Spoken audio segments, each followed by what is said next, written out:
ஒரு சிறிய நகரத்தின் நடுவே கடைவீதி முழுதும் பரபரப்புடன் காணப்பட்டது. தேநீர் கடையில் பேச்சு சத்தம் அதிகமாக ஒலித்தது.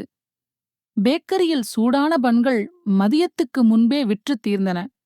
தின்பண்டக் கடையில் பக்கோராக்கள் சலசலவென பொரிப்பு சத்தம் ஒலித்துக் கொண்டிருந்தன.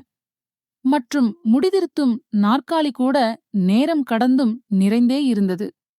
ஆனால் இவற்றுக்கு நடுவே ஒரு கடை மட்டும் அமைதியாக இருந்தது. அது டேவிட்டின் மசாலா கடை. சில நாட்கள் கடந்து செல்ல வயதான யாத்ரீகர்கள் கையில் ஜெபமாலைகளுடன் கடையை கடந்து சென்றார்கள்.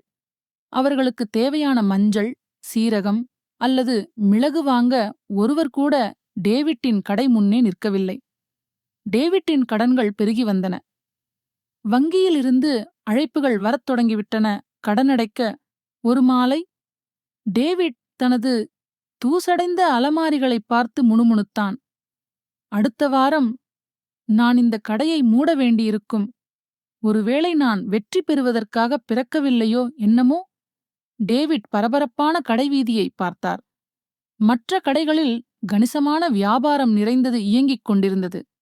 ஆனால் அவரது கடை மட்டும் வெறிச்சோடி இருந்தது.